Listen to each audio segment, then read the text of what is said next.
Hey everybody, it's Jon Guerrero from the Breakdown Show, and today's guest is Jon Klein. Jon Klein is a producer and multi-instrumentalist. His career started in the 70s, playing with several seminal and influence bands in the post-punk family of genres. Apparently, he also likes to play in bands with the S Siouxsie, Sinead, Shriekback, Specimen, Space Trap. John's found success all over the world producing music for a variety of clients. He's charted in Spain with Fangoria, and among other things, currently plays in Micko and the Mellotronics. P.A. Turner, Jon Leon Guerrero, and our favorite gunslinger Wes Maebe all joined on this episode. Save the Brave, go to savethebrave.org and support our veteran tribe. Also, if you want to support the Breakdown Show, go to breakdownshow.com and donate to the PayPal link. Also, you can watch our videos on YouTube and you can buy our merch, or you can simply subscribe on any podcast platform available. Alright, enough of me, here comes Jon Klein. Lions Rock Productions. This is Jay This is Moore. Greg Proops. This is Jordan Harbinger. This is Dexter from The Offspring. This is Nathan This is East. Sebastian Younger. This is Rick Marotta. This is Stuart Copeland. This is Mick Gillette. This is Andy Summers. Hey, this is Skunk Baxter. This is Gabby Reese. This is Rob Bell. Hey, this is Jon Leon Guerrero. Hey, and this is Pete A. Turner. Hi, this is Jon Klein, and you're watching The Break It Down Show.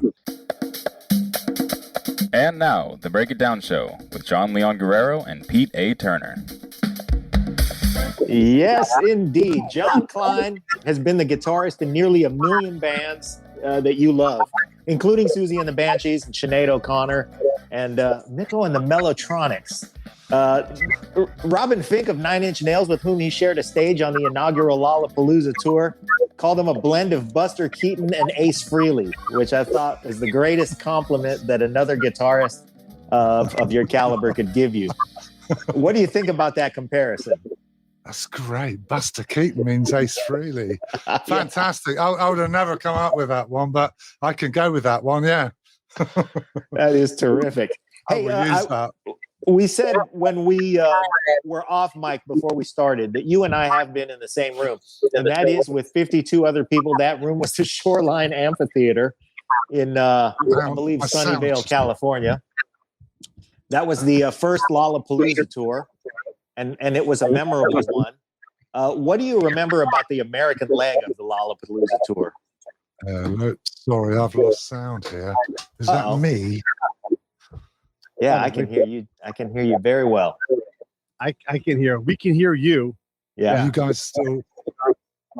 Well, I'm going to ask Jon then. Hey, Jon, when you were at Lollapalooza, I remember when that show, that first time they announced that package, it was going to be a touring show and all those kind of things.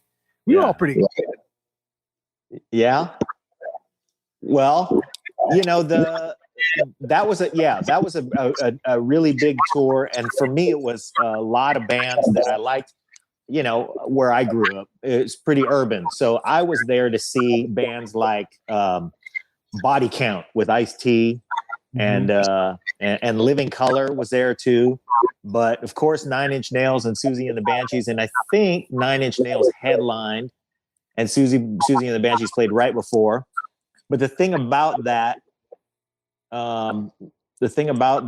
particular tour for me was it was one of my first dates with my wife of 25 years. Oh, that's great. By the way, Jon Klein, your microphone is not connected according to what I can see here. So I don't know if you know what he's working on. Okay. So you and KB get together, and one of your first dates is to go to that show. Again, this show was exciting. We had Days on the Green, but this was bigger than that. You know, yeah, like kind of the inaugural modern era of these giant music festivals. That's true. It was the first of the giant music festivals. And I would say that one in particular, it was a huge guitar fest. I mean, there were so many great guitarists on that tour. I mean, the aforementioned Robin Fink, and Jon was there as well. But we also had Vernon Reid from Living Colour was there. Doggone it, I can't remember the name of the guitarist from Body Count. It was Ernie something. I think it was Ernie Smith, and he was a monster of a metal player and a black metal player. So we had him and Vernon Reid on the same tour. And man, it was a guitar fest all day long. And there were lots of, it was the first of the big music festivals. I mean, every time I go to something like Bottle Rock or something, I think back to that first Lollapalooza tour and what a mix of acts that was. Because the Days of the Green, you're right. I mean, just prior to that, I think what I saw was Monsters of Rock, which was all hair bands. You know, so that was the first time that we were, there were a lot of people exposed to a lot of different other bands. So I'm sure that there were a lot of, Body Count fans or Living Color fans who were seeing Jon there for the first time that day, like I was. I want to say this. Am I back, by the way? Sorry about that. I think the antivirus system on my computer just had a flip out and took me somewhere else for a second. So we're on Lollapalooza 91 at the moment, yeah? Yes. So interesting stories about Lollapalooza in 1991. I think what we were talking about while you were gone was the mix of absolutely monstrous guitarists that were on that tour. And so many, such a variety. Because, I mean, really, I was there to see... Guitar-wise, I was there to see Vernon Reid. I couldn't wait to see Vernon Reid with Living Color. And then just all day long, one after another, to culminate with you and Robin Fink, of course, being the kind of co-headliners. What do you remember about that tour? Well, actually, now that you mentioned Vernon Reid, I do remember, I met the Living Color guys early on in the tour.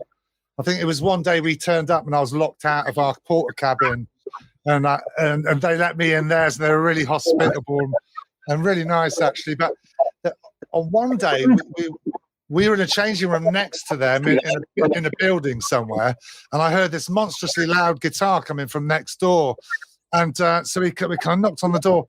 And Vernon Reid had his entire back line in their changing room, and it was his birthday. So I assumed that his birthday present from the crew was having this enormous kind of Mesa Boogie rig there, but apparently it was because they had a signal problem somewhere in his rack system, and they turned the rack system round, and there must have been 500 cables in the back of that thing. So I don't know if they got it sorted, but it was that.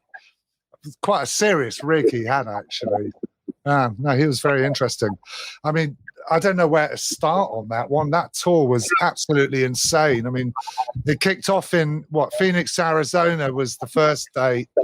And I remember when Nine Inch Nails, they were running their show off, I think it was off a 4-track TIAC, and it melted in about the third or fourth song, which I think that was the end of their show. And oh god, I mean it was chaos. I mean, there's one point where early in the tour, about a week in, where we were all at the same hotel, and I remember when we got back to the hotel after our set, I think Nine Inch Nails were in there, and they'd sent out. They were in the hotel bar, and they'd sent out for some pizzas. So these pizzas came in, and we're sat around, and they're kind of like, oh, they got pizzas. And Sue's like, where's mine? I want a pizza. So we ordered some pizzas in, and so, there were kind of maybe 3 or 4 bands kind of in the next hour kind of sat there eating kind of third-party pizzas in this hotel kind of lobby. At which point the night manager came down and started to get all arsey and started threatening to throw us out of the hotel. It became this really interesting debate. It was like, are you seriously going to empty your entire hotel because of a dozen pizzas? So no, they didn't do that in the end. But that was the first kind of tour party. There was another one later on in the tour that got really messy. I can't remember. Was that maybe as it was kind of approaching Florida? So, because it was 10 weeks that tour. So there was definitely kind of a bit of kind of madness that was creeping up on that tour. So when the big party happened, I remember I was in the queue for extras at the hotel checkout the next morning, and we haven't had an hour's sleep, if any sleep, whatever. And Budgie picked up his extras, and I think it was about $1,500 or something for some champagne that he accidentally ordered or so. Okay, so we're going to get details. We got details about the pizza party, but the one that got super, super messy, the only thing you remember was a couple extra bottles of champagne. Okay, we see how you are. But I'll tell you another interesting story. Was it? Yeah, that was that year when we went to Denver, Colorado. I think everyone got a bit of altitude sickness. It was all a bit nuts there, and I remember I got a bit of attitude on because at one point I told you can't go in a change room. Someone's got a masseuse in there, and I was like, that's not very rock and roll, is it? Anyways, we get to our set, and everyone's burning up in the heat and kind of like being a bit spaced out because of the altitude sickness. And we had for an encore. We'd kept time to do our encore number, which was a cover of Helter Skelter, the Beatles. And the Banshees had a rule was like, the only rule for that song was you're never allowed to rehearse it. So, but they'd asked Gibby and Paul from the Buttholes to come on stage and kind of do it. So I think I'd kind of routine Paul. We got the guitar set up done. So we kick into Helter Skelter. There's no sign of Gibby. And then, bam, bam, bam, bam, bam, bam, bam. First chorus is approaching. And suddenly this apparition materializes from the wings of this 6'6" drag version of something from Golden Girls in a big floral dress and a huge Ronald McDonald styley wig, and it's Gibby Haynes who then walks center stage and starts doing a strip show. I think he gets down to the point where he pulls his pants off and he's got a Dr. Pepper can gaffer tape to his dick, I think. It was absolutely, at which point, Sue right, everyone get him. And we all piled on it. It was just ended up this big pile of bodies in the center of the stage with the guitar necks and stuff sticking out of it, going clang. It was that kind of a bit of a performance art kind of, Christian Marclay sort of thing, or something like Glenn Branca Orchestra. It was absolutely, there were plenty of messy moments on that. So I think, and the last one I'll tell you about was, I think that was in Florida, and Nine Inch Nails were leaving the tour because they were heading off early because they're heading off to support Guns N' Roses in Europe. And so they had this thing where their crew would hit every town when they arrived, buy a load of $50 guitars, spray them all up, put them in a rack, and at a certain point, it'd be grab a guitar, smash a guitar. And Dave Navarro he bought a video camera a couple of months earlier. It was before I had a video camera. He said, "Oh, John, I'm going to go and smash a guitar. Can you video it?" I'm like, "Yeah, sure thing." Yeah. So I'm going to sat there with a video camera in the wings, watching all these people marching on. And then I suddenly saw one of Ice-T's posse, this huge dude in an LA Raiders t-shirt that didn't quite look like he knew where he was going. And I thought, oh, this is going to be interesting. I'll follow him. And so I kind of filmed him, and he's kind of walking towards me, and then he walks past the rack of $50 guitars and then finds another rack that's got that's got Trent Reznor's Vintage Explorers on it, I think it was. I think he grabbed one of those and turned it into matchwood. I don't know. Maybe my memory is slightly out of focus, but that's the way I remember it. I do remember Trent getting very upset about that. Everything's dangerous in rock and roll. But that is a lot more rock and roll than having a masseuse in your dressing room. Yeah. I wasn't happy about that one. I think, I was glad that my remaining memory from that was Gibby Haynes and his Dr. Pepper can. So, yeah. Yeah, that's a good one. Hey, we were just joined by the Wesinator, our homeboy over there, and you introduced us to John, Wes. What have you guys been working on? What have we been working on? Well, we've done some stuff with the Lasso the Moon guys who were on the show a while back, and amongst other things, we've got some stuff coming up as well. So we'll let you know when it happens. It's fun to do some kind of lockdown projects actually, because it's a different kind of set of rules, that one.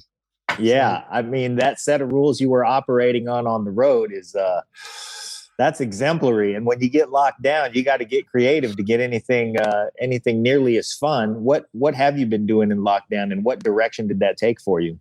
That one was really interesting. The first thing that Wes punted over is like, we're going to do a version of Bowie, Moon Age Daydream.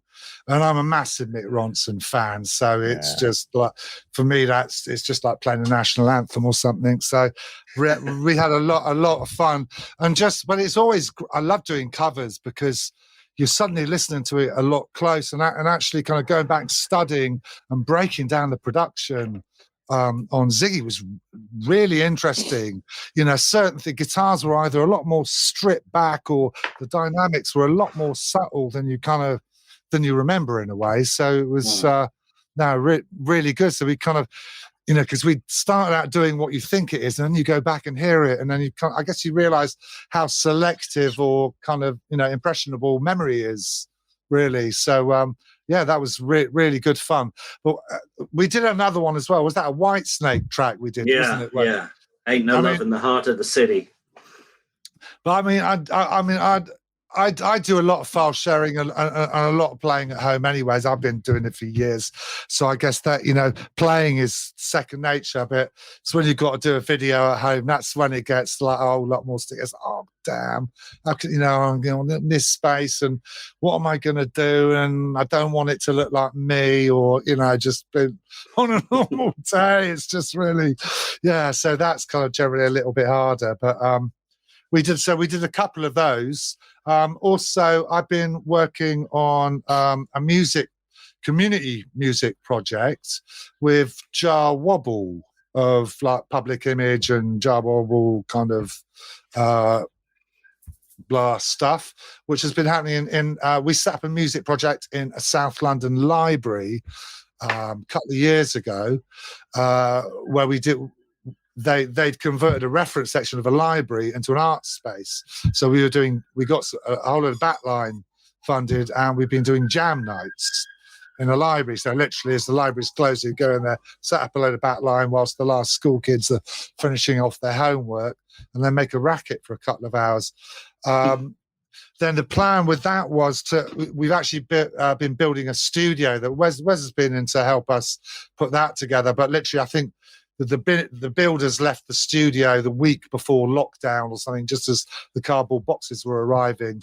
But we were going to start running courses. So what we've been doing in the interim is running courses on Zoom in affiliation with an adult education college in London, which has been really interesting. I haven't done teaching for a long time, and then trying to figure out kind of where to get certain plugins working because what technology have people got available. We've got some people have got computers, some have got pads, some have only got telephones. So we wanted to run some kind of like workshop that was inclusive in that way.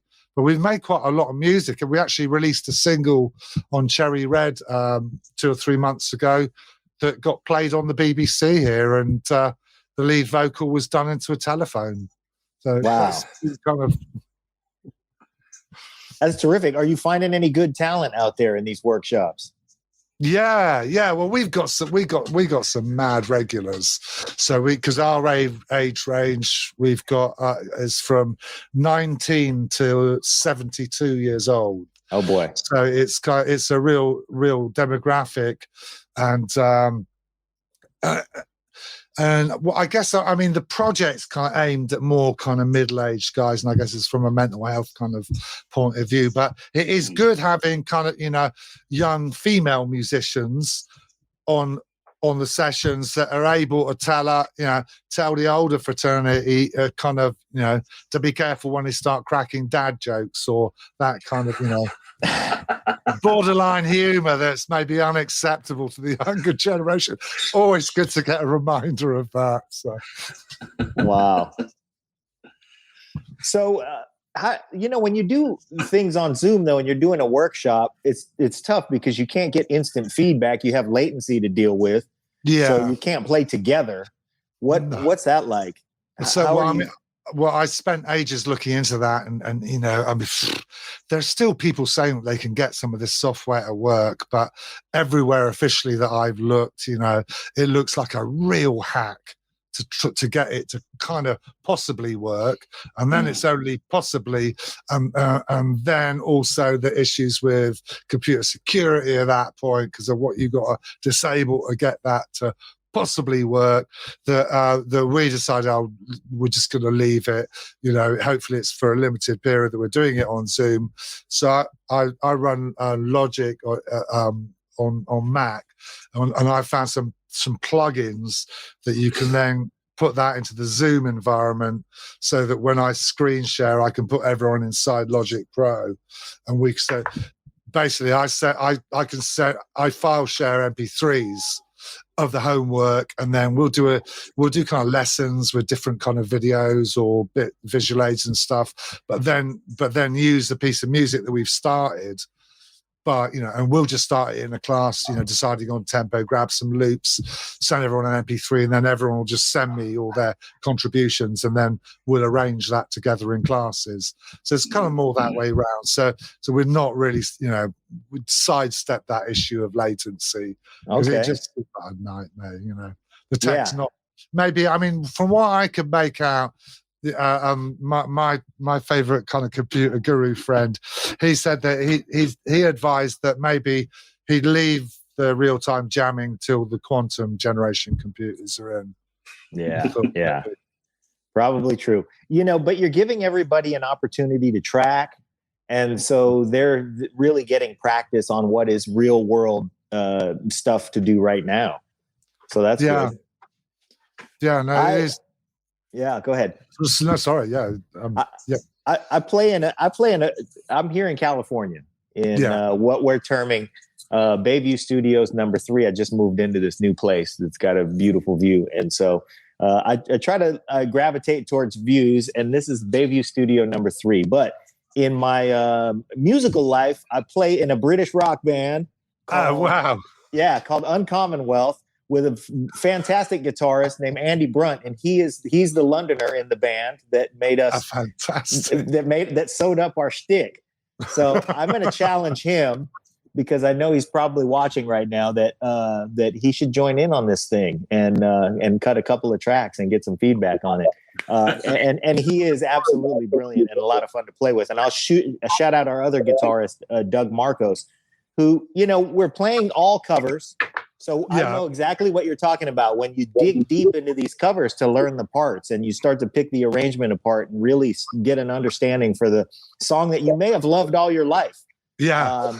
And so that's a lot of fun. But, between these two guys, they are doing a lot of guitar work that it's so much fun to play in a band with two guitarists. And then Ruben Brunt is our keyboardist, and he is he's also British. So he brings British flair. Yeah. And he's Andy's son. So I do that to shamelessly plug all of my bandmates. No, that's cool. So can you give us some examples of your set list? Yeah, absolutely. So we play a lot of Stones. We play Stones. We play, we do play Bowie. We play Heroes. We play China Girl. We play Rebel. Yeah, and shucks, we play some Steelers Wheel. We play all kinds of stuff. So I'm going to ask you though to challenge me with a 2-guitar song that we ought to be playing in our set, so that those guys can do some homework and learn it. A British band. Yeah. Status Quo. Well, Status Quo, which one? Down. Or, London Calling? Yeah. Okay. Well, there's Doug commenting on the show right there. So we know that they're doing their homework. So there you go, guys. There's your challenge. Oh, brilliant. I look forward to checking you guys out. Yeah. They are a lot of fun. I mean, they really are. One of the funny things was we had Chris Hughes on the show a little while ago, Chris Merrick Hughes. And John had a question for him, but he wasn't able to make the show. And what song was it, John, with the drum part? You're like, is there a cheat for this? It was Everybody Wants to Rule the World. You know, I mean, in that track, there's a drum machine. There's a drum machine playing that dotted eighth note triplet thing, and I'm just tired. I'm trying to keep up with that thing, and I get tired. And I'm like, hey, what's the hack? What should I be playing? Should I just go, just play straight time? And he just, his answer was, just play the damn song. That sounds like good wisdom. I mean, you do need to hear those kind of things from time to time, don't you? Yeah, I guess. I saw something on Instagram the other week, and I've been recently following Micko from Adam and the Ants, and he was playing with Shakespeare's sister just before lockdown, and there's some story about he was saying that, Siobhan's a real talent and great stagecraft, but she gets all shy, and he says, just sing down the microphone. And it is, I mean, you don't kind of, we overcomplicate it sometimes, don't Sometimes we do need to hear those things. Yeah. It's one of the questions I asked Chris, because we're starting to recognize, the bands from your genre now, like, the B-52s got in last year to the Hall of Fame. Great. And so it's starting to turn, but how do you define like all of these post-punk genres, big music, new wave? What is like you'll hear the Go-Go's, they're going in this year, I think. They're a standard rock and roll band, but because it's chicks, it was different. There's a little bit of punk rock wave. How do you define it? I don't know. I mean, when punk exploded, it exploded in so many different directions. I mean, what? Post-punk. I mean, where did the new wave term come from? Was that an American? I seem to remember it kind of coming from America, the term new wave. I don't know which journalist, I'm assuming, would have pulled that one out of the bag. Because, I mean, we had stuff going off from punk into, well, we had the ska reggae thing of Two Tone a couple of years later. There was always a rockabilly thing kind of happening as well. There was all the different electronic stuff, and then that whole blitz scene kind of kicked off. Oh dear. I don't know. I mean, and then because when we started the Batcave in 1982, which is technically punk in the UK was the summer of '76. I guess in America it would probably be a year or two earlier. CBGB's scene, yeah. London, it was the summer of '76, so '77 into '78 would have been kind of the more, that would have been, when the Pistols albums out, when the Clash albums were happening, or the Damned records and the Buzzcocks. But then again, with the Buzzcocks, they weren't a punk band for very long at all. I mean, they were quite elaborate kind of school musicians, most of them. So I don't know, where power pop was a term that got thrown around here, I think, and that was mainly the bands that were trying to become pop stars and make pop records, but had little thin ties, but not really safety pins, and I don't know. I suppose we all thought they kind of looked a bit like their mum dressed them. But when we opened the Batcave, we were still being kind of influenced by very much kind of punk fashion. But I guess a lot of punk fashion would have still come from the glam rock kind of thing, Bowie. The funny coloured hair and makeup and bits of plastic and stuff. But that fashion, I mean, an interesting thing that Severin from the Banshees wrote I think that was in John Lydon's first biography. He'll say that when everyone kind of breaks down the cultural or blah, whatever side of the fashion of punk, one thing that they keep forgetting is 1976 in England was an exceptionally hot summer. It was unusually hot. I mean, I remember it was kind of like a drought. I can still remember. I mean, I was a teenager. I remember seeing it rain for the first time in months. And this is England, so that never happens.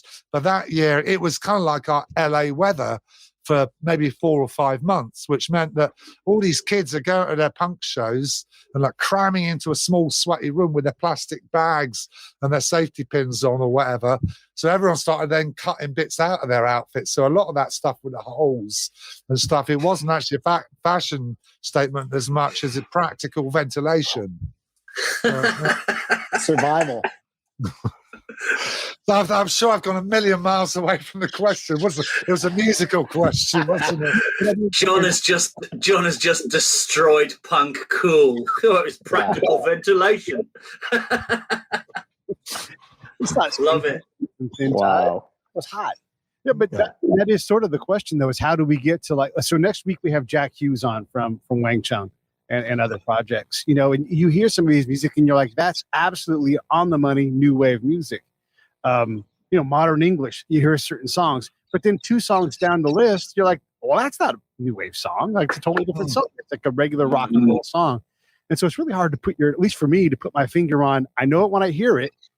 Like defining punk, the Clash for sure are punk. The Ramones are punk. Those bands are not at all like each other. I mean, there's other genres. Clash really is a post-punk band where they did whatever the fuck they wanted to do and how they wanted to do it. I mean, they were making the next iteration of that band is Big Audio Dynamite, and they made dance music. You know, it's crazy. Yeah. Like, what I'm trying to wrap my hands around is just how do you take all these things? Siouxsie and Alison Moyet are out there. Duran, all these different bands are taking rock and roll in a different direction, whether it's new wave, whatever genre it is. But how do you define it without saying, you know when you hear it, but how do you describe it without hearing it? Yeah, well, that's difficult. I mean, in terms of it actually happening, I mean, I know in the UK, it's always, because the UK is so small, and I guess in terms of ideas moving, you know, ideas get transmitted and received and mutated kind of really quickly. It's not like the USA where it takes like half a year to do a little tour around it, and by the time you finish, it's almost time to kind of go around again. You know, it's England's always turned a lot quicker, and a lot quicker than our European neighbours. And I have a friend that was a French record producer, and he was saying that the stuff that they were producing in France, he said, oh, you know, we'd be able to guarantee that it would maybe have an idea that in Germany it will sell this amount, in Italy it'll sell this amount. He said, but in the UK, we don't know if it, you know, would it sell 20,000 copies? Would it sell 5 copies? You know, we didn't really kind of know because, you know, the fashion with the infrastructure of, you know, you've got one national radio show playing daytime radio. John Peel was playing nighttime radio. Maybe we had Radio Luxembourg when we were kids going late night. We had a Melody Maker, New Musical Express and Sounds, 3 papers, you know. We've got, you know, BBC One, BBC Two, and then, wow, independent TV came along at one point. You know, in those days, it wasn't like, you know, we were also shocked when we got to America and it was, what's that Bruce Springsteen songs, 52 channels and nothing on. It's like, yeah, wow. We just sat up all night, just kind of, you know, doing all kinds of stuff, just watching all the nonsense that happened on American TV. Couldn't believe how, you know, how much fun it was. Well, the public access as well, because I mean, yeah, that was all kind of pre-reality TV, wasn't it? I mean, yeah, you never saw anything kind of vaguely as kind of dangerous or iconoclastic, you know, in the UK, because it was all, you know, kind of BBC kind of monitored and all very much above board, but yeah. Regulated. Yeah. I think the other thing that you'll say about touring the US is by the time you make it all the way back around, then the people in Houston have forgotten about the pizza party incident and it's time to go back there. It is. Yeah. I always loved touring around America. You know, it's the one place in the world where I knew I could get a fantastic breakfast every day, you know. Yeah. And that was the start of the days. So, and I've heard so many good stories from hotel barmen in America, you know. It's really, really was kind of something else, you know. Well, you opened a Batcave in New York, didn't you?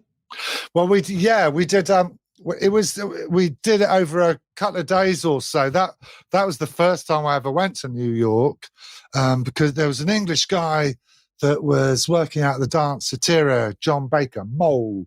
was his nickname. And I can't remember, I don't even know how he got into contact with Ollie, but Ollie said, "Oh, quick, we need to make some promo out." So kind of got the Xerox machine and kind of got some of our regulars over, and we just kind of got all the glue and scissors and kind of made all these funny little handouts out with pop-up bats and sent them to New York. And they got a really decent budget for us.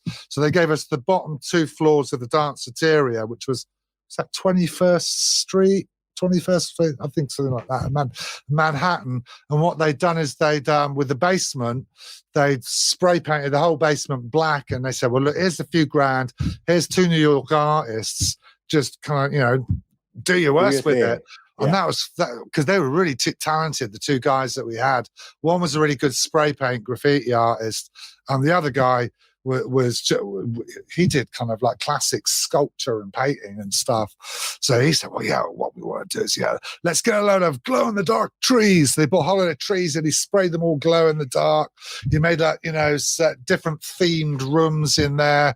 So one was, a goth Jackson Pollock kind of glow in the dark room.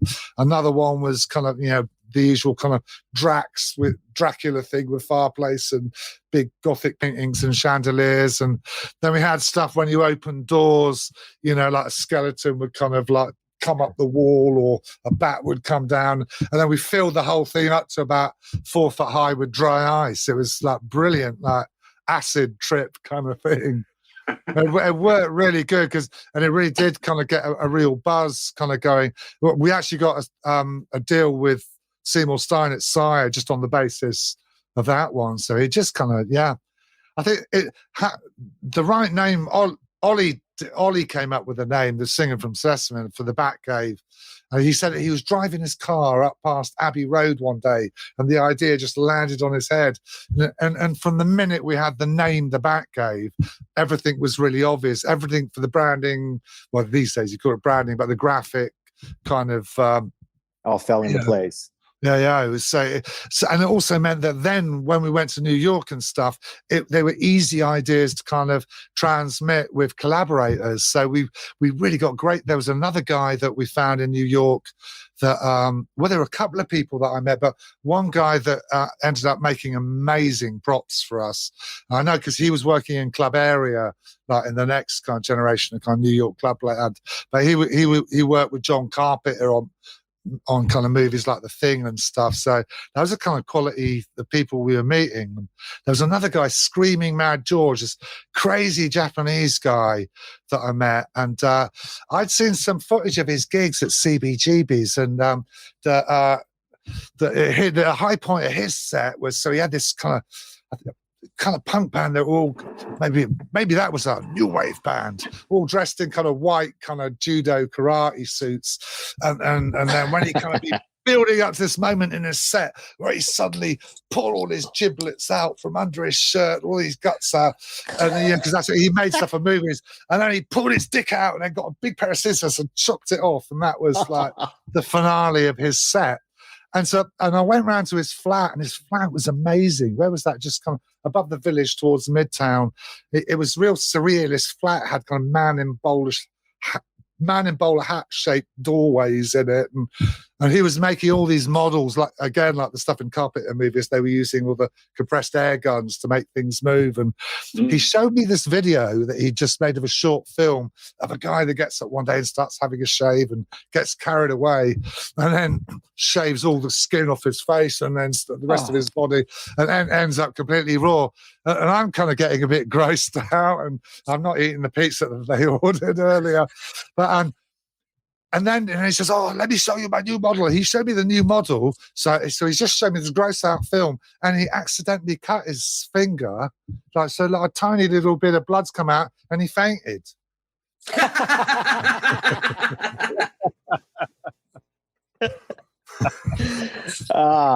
He can dish it out, but he can't take it. New York was fantastic. That was like, what was that, 82 or maybe beginning of 83? New York in the 80s. Wow. So was the whole band out there at that time? Yeah. I think the first trip we went out there for about maybe 10, 12 days. So we were there kind of for half a dozen days to set up the club for the show and just to go around Manhattan, just creating havoc to promote it. I think we booked one other show then at the East Side in Philly, and then we did another one at CBGB's actually, and then that was the first time we ever got a gun pulled on us. So we went to a diner just a few blocks up the Bowery after sound check, and we were coming back, and this guy just came out of a doorway like this and just pointed this gun. It's like, "Hey guys, which one's gonna get it?" We were just like, "Don't look, walk, just walk. You know, just totally crapping ourselves, and then went back to CBGB's and got totally wasted. I think it was a terrible set. So drunk after that. It was that was a bit welcome to America moment. Wow. Because I've heard some mad specimen stories from America. Oh yeah, well it was bonkers. Well, we were self-managed, so then when we went back out later that year on a tour, and we took a PR guy that had been the editor of Zigzag magazine in the UK. We had Ollie the Singer's sister that was a really good businesswoman doing our tour managing. She really managed to kind of get great things done. So yeah, but it was a bit kind of carnage, us kind of traveling around. I wouldn't even really know where to start. I mean, our drummer from that time, he says that's the tour that he measures every other tour on. It was just so mad. Yeah. I mean, there was one thing in LA as well. What was it? I met this mad woman called Linda Cossey who lived up in Beverly Hills. And she was filming the gigs at Perkins Palace, Pasadena, for Gary Tovar, the promoter. And so it was like, "Hey, you got to go up and meet her and talk about the production for the film, for the show." And so we kind of turn up there, and she's this insane woman, middle-aged woman with with a daughter and a husband that she was getting divorced from at the time, and they had a Fairlight in the garage, and she'd just been filming William Burroughs and was telling me all these stories about how he could black out video cameras. And there's a Warhol original portrait of her over the fireplace, and but there's no electric lights going, there's only candles going in there, and she's saying, "No, I think electricity is really evil. I don't like electricity." So is that why you've got 67 appliances in your kitchen then? But it went totally mad with her. I mean, she said, I've got this video studio. We'll go down, we'll camp down there for a few days, we'll make a video. So we went. So there was this video, little theatre on Sunset. So we went down there. It was bonkers. She started inviting all these weird directors down that were trying to get off with the young boys in the band and stuff. And we ended up down there with no sleep for 2 days, and because she didn't seem to know what she was doing. And I remember falling asleep, and I woke up to the noise of some kind of massive road digger going, and she knocked a hole through the wall of the theatre into the restaurant next door because she said she was hungry.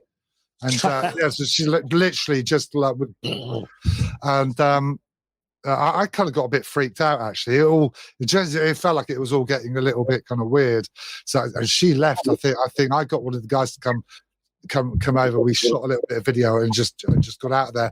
A few months later, we found out there was a thing in the LA Times talking about a punk party squatting John Voight's theatre. So apparently it wasn't even a theatre. Wow. So when you say things like that tour was the one against which all others were measured, what about that tour? I mean, how are you guys getting around? Tell us about the tour and the logistics and stuff that made it memorable, because a lot of people don't understand those things. Well, we had a little splitter bus. So we had a guy, Ron Ackerman was our sound man that we got from where was he? He was at Philadelphia, and I can't remember what his background was. I always thought he was heard some story about him being ex-CIA, but he was really funny. So we had him doing our sound, and a little driver called Art, who was the first person I ever saw with a little goatee beard and kind of like nerd, like looked like a grunge kind of guy in 1983 even. So and he had a little splitter bus. So we basically, so the first part of it, we were driving. And interestingly enough, I'd spotted, I was a big Bowie fan. I always loved Aladdin Sane's one of my favorite ever albums. And I kind of realized, well, hang on, that starts off at a New York party. Then it kind of then it kind of heads up towards, North America, and it's Panic in Detroit and all that kind of stuff. And it's gradually getting a bit madder. And then it gets to Cracked Actor, and you're in LA, and the album gets totally disorganized and a bit insane at that point. So it was really, I had that in my guess, because we just bought Ghetto Blasters on the trip before.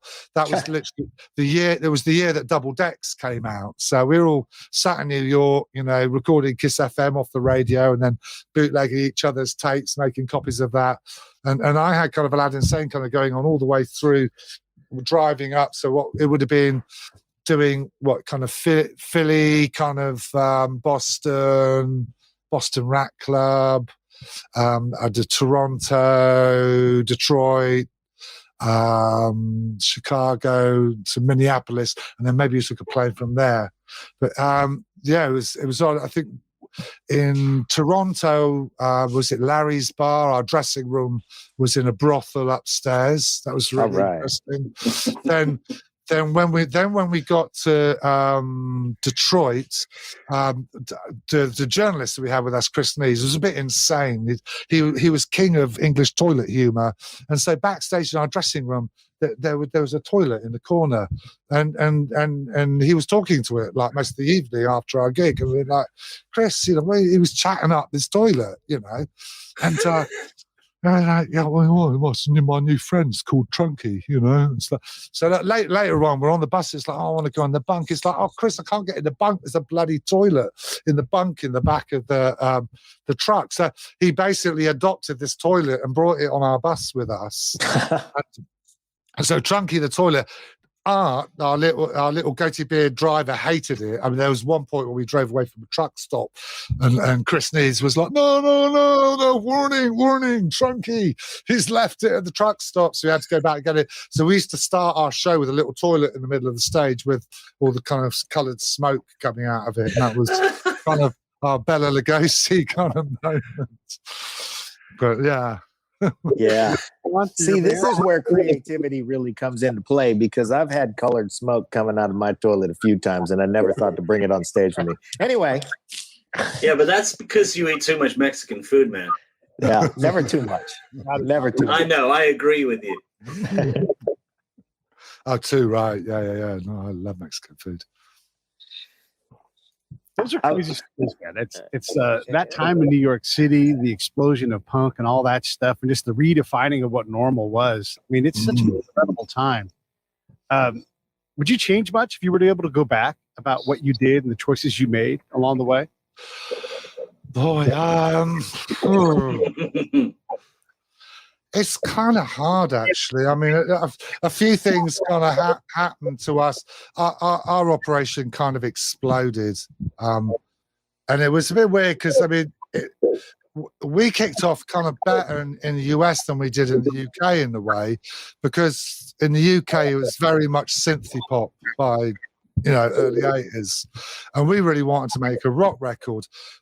The first single, the first single that we did was great. We did it with John Punter, who produced Roxy Music, and then we did kind of, So by the time we had our little mini album done, it was never meant to be an album. Actually, it was only because we did a couple of single sessions. We disagreed with the label about the B-sides, so we did some extra tracks, and then they suddenly said, "Well, hang on, we can sell this as a mini album," and.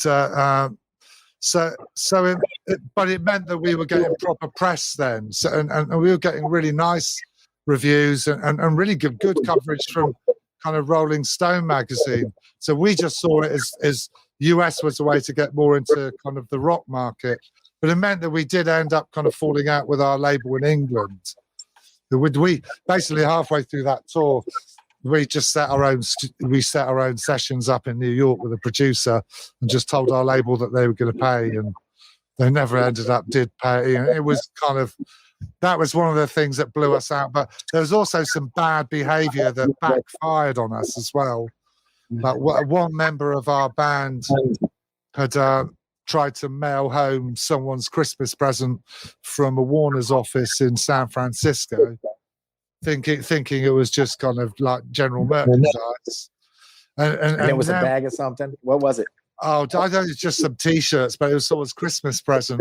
And that's because, he'd been taught by our journalist friend in New York. He said, our journalist friend this is how journalists survive. You go to the record company and you chat up the secretaries, and you go, oh, yeah, no, I love that artist, I totally, I love Celine Dion. I'll take as many Celine Dion albums as you got. And then you get all these books of records, and then you get taxied out of Bleecker Bob's and you sell them all. So Chris had taught some members of our band that's how you make your extra per diems. The problem was, when we got to Warner's office in Burbank, a certain nameless member of our band went up to one of the secretaries in A&R and said, there's a box of records in the corridor here. Could you please mail it to this address in London? And it was, sadly, it turned out to be the head of A&R's personal record collection. Oh.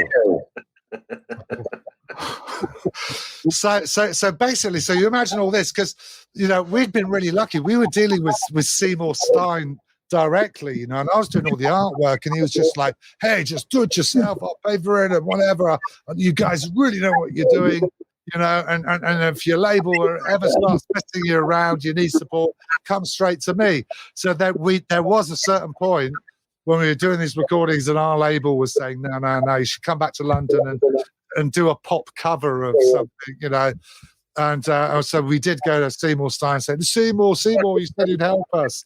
Help! But at that point, so he put the word out, and he heard about the T-shirts in San Francisco and the head in A&R's records in LA, and basically he got the word that they're trouble, that lot. You don't want them in your office. So I think he just kind of watched our chart positions, and when stuff didn't keep kind of climbing up the Billboard chart, they were kind of like, he was waiting to hack. Yeah. Wow. So, but you know what? When I chat to Ollie, sometimes we say, "Oh, crumbs!" But if we had made it, if that band had made it in that situation with no control over us from any kind of level of management, at least one of us would have been dead. Yeah. Wow. It was messy, but it was just one of those things. It wasn't meant to last, but wow, it was an amazing way to see America. I bet. Hey, so you've got let's see, you got a Telly back there, you got a Strat, and I can't really see what that Gibson is back in the back. Maybe Les Paul. No, that's a Yamaha. Oh, is it a Yamaha? The heaviest guitar in the universe. Oh wow. Yeah. So, which is cute. This one's really strange because it's a 2100, and what happened? I bought, because I got a 1000, which was the first one I had with Specimen, because I was playing a Dan Armstrong plexiglass that time, but it got stolen. So I got one. Everyone was using the Yamahas in the early 80s. Yeah. Big Country, McGeoch and the Banshees was using them. And they're a bit screechier than a Les Paul. They've kind of definitely got a bit more of a metallic kind of noise. So I was looking for one in 2008 when we were doing our Batcave 25th anniversary. And Martin, the old keyboard player from the Banshees, he said, "Oh, I've got one." And like the guy that I bought it off eBay, and the guy said it used to belong to a big band. And I said, "Oh, hang on a minute, let's have a look at it." And it turns out it was the same one that we bought in my first week in the Banshees from the rock shop in Camden, and I noticed the same one because I think the first time we turned up to a TV show to mine, I had that and I didn't have any plectrums, and I asked our bass tech. I said, "Oh, I've got a plectrum I can borrow." He said, "I've only got Severins and they're metal." And because when you're miming, you're not playing properly. And at the end of the show, it was scratched to bits, this brand new guitar.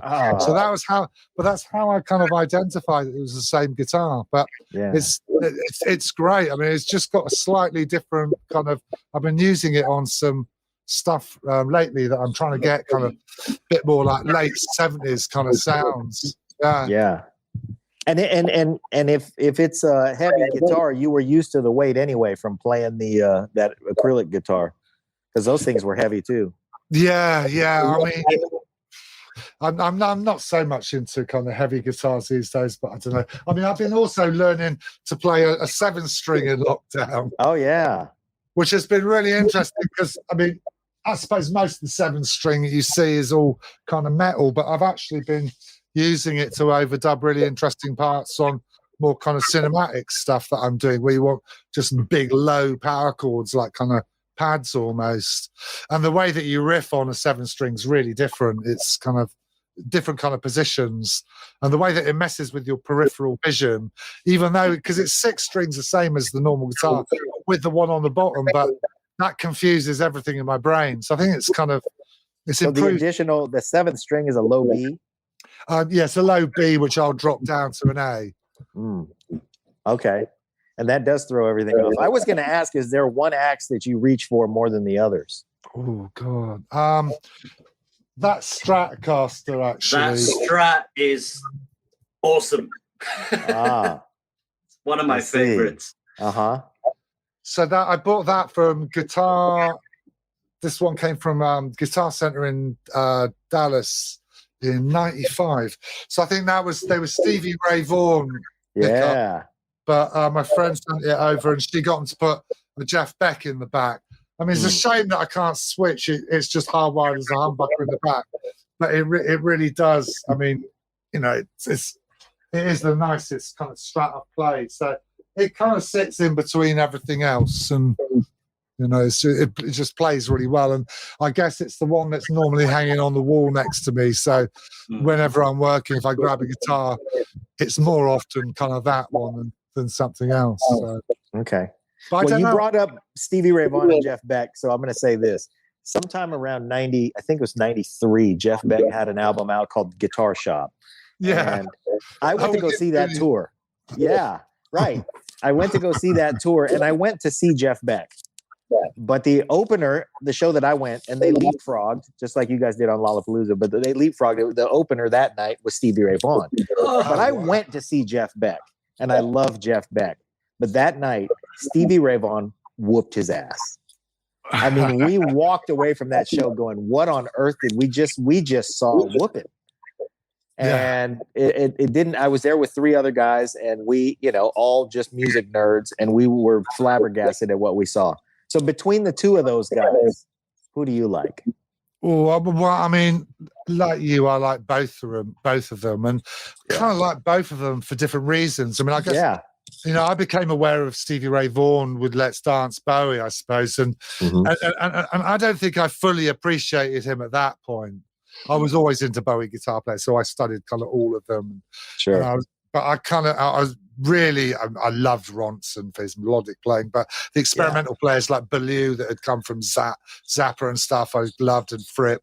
But Stevie Ray Vaughan, the more and more I listen to him, the more I like him. And the one thing I really come to love about him is just the visceral power in his playing. It's kind of unparalleled. The visceral power and the... Because wasn't he? Well, I don't know. Is that true, or was it an urban legend that he used to put super glue on his arm and then stick his fingers to it and pull the skin off for his fretboard hand because his strings were really heavy, and he used to wear them out. But you know, his tuning was so solid, wasn't it? And that, which kind of brings me to the only thing that sometimes with Jeff Beck, I mean, I love Jeff Beck. He's an incredible player. He's so articulate, and he was so good from early on. But sometimes I'm kind of thinking, it's a bit out of tune now, isn't it? You know, it's got his little pinky whammy bar, and it is incredible. I remember the first time I saw him. What was the solo on that Roger Waters album. Amused to Death. Yeah, that was like, oh my god! I think that's the best. That's the best thing he's ever done. Wow. You know how to say something with one note. Yeah. But there was another. What was that? There was a video in the 80s that I loved. What was that track? Was that before the Guitar Shop album? As an MTV video of, it's like him doing an audition of singers and stuff. Don't know. So all these people turning up, and he's playing. I remember he's got a bright orange guitar with a white scratch plate. Playing that one was killer as well. So yes, I don't know. It's hard though, isn't it? It's yeah. That's what made it a whooping, was the visceral power. But that's what I get from Stevie. Stevie Ray Vaughan's playing his guitar, and it's got 14s on it, and just big heavy cables for strings. Yeah, and you can't really compare. Yeah, well, I mean that's interesting. I mean, I was always interested because I love Billy Gibbons, and then I saw a thing the other day where he was talking about using sevens, and wasn't it some old blues player that taught him how to use light strings? Hey, why are you working so hard, boy? Yeah, B.B. King. Yeah, he tells that story at the Live from Daryl's house when he plays. That's it. Yes. Oh, I mean, it doesn't matter what string gauge he plays. Doesn't matter what he plays. It just sounds. Then Billy Gibbons sounds so much like Billy Gibbons. I mean, I love his little kind of chicken picking licks. I mean, they're really. I just love his sound, but I don't know. He can just do dirt like no one else, can't he? He really Swamp. But curiously enough, in terms of string gauge, I saw a thing on Rick Beato's show a while ago where they were trying to debunk the myth that heavier strings make a guitar sound better, and he was saying, "Whoa, we have a new theory that 9s sound more ballsy when you record them than 10s do." And I was like, no, you just ruined the last 30 years of my life. 10s stay in tune better. Well, we have truly nerded out today. Yeah, totally. Yeah. Yeah, we're coming around the home stretch here. What do we want to plug before we walk away? What do we want to plug? Yeah. Ooh. Don't let that question be the stumper. Half pigeon, half dove. Half dove, half pigeon. Yeah, it was hard. I've just been working on an album, but I've been sworn to secrecy on it, so I'm not allowed to say. All right. But half dove, half pigeon's the one that we did with the Mellotronics, and there's a few other things, but I have to think about that. Okay. Well, now whatever it is you're doing, we find nowadays it's not just the latest thing. Everybody finds everything on the web, and they can go to your back catalog and they can refresh their memory with the stuff that you've given us, and you've given us so much over the years that I just wanted to say thank you on behalf of our listeners and on myself, and thanks for challenging the guitar players in my band, and thanks for sitting with us today, John. We really appreciate it. And Wes, as always, thanks for bringing John. I mean, I think I'm going to put some more music up online soon, actually, because I don't really. There's a lot of my stuff that I don't have out there anywhere now, and I think enough time's passed to possibly start refiling it. I mean, I do that with some of my filmmaking more than I have done with my music, but I think since lockdown, and that's actually kind of true of a lot of people I know, a lot more people I know are making a lot more music in the last year than they've made probably in the decade before. So there seems to be a lot of activity out there. And some of the stuff that I've been doing is learning how to play songs of mine that I've released but never learned to play. So I think I'm going to start kind of getting some of that stuff on. So I'll let you know. Terrific. Well, I'm comfortable speaking for Pete and saying that consider us members of the Jon Klein Army. Whatever you're doing, we're doing with you. So anything we can do to promote and help, please count us in. And man, thank you so much for all the music and for sitting with us today. Oh no, absolute pleasure, and that's been great fun.